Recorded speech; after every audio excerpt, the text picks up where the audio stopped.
घोड़ा और गधा, एक सबक आमोज कहानी। वीडियो को शुरू करने से पहले अब सब नए आने वाले सामीन से गुजारिश है कि हमारे चैनल को लाइक करें और सब्सक्राइब करें ताकि डेली नई आने वाली वीडियो अब तक पहुंच सके। एक वक्त की बात है, एक खूबसूरत सा गांव था जहां मुख्तलिफ किस्म के जानवर रहते थे।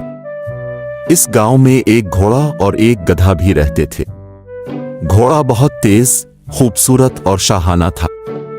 हर कोई इसकी तारीफ करता और उसकी खूबसूरती के किस्से सुनाता। दूसरी तरफ गधा एक मेहनती मगर आम सा जानवर था। लोग उस पर ज्यादा तवज्जो नहीं देते थे और वो अक्सर काम करते करते थक जाता। एक दिन गांव के किसान ने दोनों जानवरों को बुलाया। किसान ने गधे पर बहुत सा बोझ लाद दिया और घोड़े को बगैर किसी बोझ के चलने दिया। गधा बहुत थक गया था और बोझ इतना ज्यादा था कि वो मुश्किल से चल पा रहा था। गधे ने घोड़े से मदद की दरख्वास्त की। घोड़े भाई, क्या अब कुछ बोझ मेरे साथ बांट सकते हैं? मैं बहुत थक चुका हूं, ये गधे ने अदब से कहा। घोड़ा मगरूर अंदाज में बोला, मैं शाही जानवर हूं, मेरा काम तेज दौड़ना और खूबसूरत दिखना है। बोझ उठाना मेरा काम नहीं है। गधा बेचारा अकेला ही बोझ उठाता रहा। कुछ दूर चलने के बाद गधा थकन से गिर पड़ा और उसकी हालत बहुत खराब हो गई। किसान को यह देखकर बहुत दुख हुआ और उसने गधे का बोझ घोड़े पर लाद दिया। अब घोड़े को भी वही बोझ उठाना पड़ा जो पहले गधे पर था। घोड़ा बोझ की वजह से चलने में मुश्किल महसूस कर रहा था और इसे एहसास हुआ कि मेहनत कितनी मुश्किल होती है। उसे अपने गुरूर और तकब्बुर पर शर्मिंदगी हुई। किसान ने घोड़े को देखा और कहा, घोड़े, अगर तुमने शुरू में ही गधे की मदद की होती तो अब तुम्हें यह सब बोझ ना उठाना पड़ता। हमेशा याद रखो, एक दूसरे की मदद करना और ताउन करना सबसे बड़ी खूबी है। घोड़े ने शर्मिंदा होकर गधे से मुआफी मांगी और आइंदा के लिए वादा किया कि वो हमेशा मदद करने के लिए तैयार रहेगा। ये कहानी हमें यह सबक सिखाती है कि गुरूर और तकब्बुर कभी अच्छे नहीं होते और हमें हमेशा एक दूसरे की मदद करनी चाहिए ताकि सबकी जिंदगी आसान हो जाए।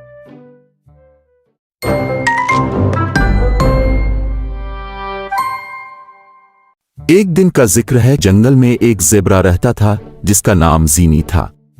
ज़ीनी बहुत खुश मिजाज और चुस्त था।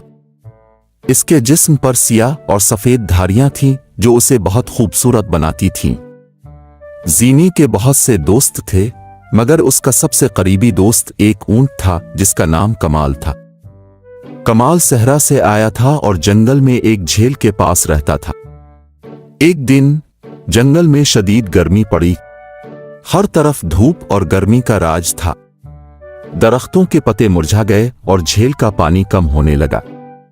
ज़ीनी और कमाल बहुत परेशान थे क्योंकि उन्हें पीने के लिए पानी नहीं मिल रहा था। ज़ीनी ने कहा, कमाल, हमें कुछ करना होगा।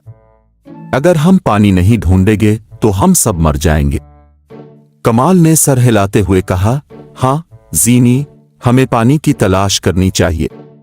मैंने सुना है कि जंगल के दूसरे किनारे पर एक बड़ी झील है जिसमें पानी मौजूद है। क्यों ना हम वहां चलें? ज़ीनी ने खुश होकर कहा, यह बहुत अच्छा ख्याल है, हम फौरन निकलते हैं। और इस तरह ज़ीनी और कमाल ने पानी की तलाश के लिए सफर शुरू किया। रास्ता मुश्किल था और गर्मी बहुत शदीद थी मगर दोनों ने हिम्मत नहीं हारी। वो चलते रहे और रास्ते में मुख्तलिफ जानवरों से मदद लेते रहे। एक दिन ज़ीनी और कमाल एक घने जंगल में पहुंचे। वहां उन्हें एक बूढ़ा हाथी मिला जिसका नाम हादी था। हादी ने उनकी हालत देखी और पूछा, तुम दोनों इतने थके हुए क्यों हो? ज़ीनी ने जवाब दिया, हम प्यासे हैं और पानी की तलाश में हैं। क्या आपको पता है कि यहाँ कहीं करीब में पानी है? हादी ने मुस्कुराते हुए कहा, हाँ, मैं जानता हूं। यहां से कुछ दूर एक नदी बहती है जिसका पानी साफ और मीठा है। मैं तुम्हें वहां ले चलता हूं। हादी ज़ीनी और कमाल को नदी तक ले गया। नदी का पानी देखकर दोनों की खुशी का कोई ठिकाना ना रहा। उन्होंने खूब पानी पिया और अपनी प्यास बुझाई। नदी के किनारे बैठकर उन्होंने आराम किया और हादी का शुक्रिया अदा किया। ज़ीनी ने कहा, हादी, आपने हमारी जान बचाई। हम आपके बहुत शुक्रगुजार हैं।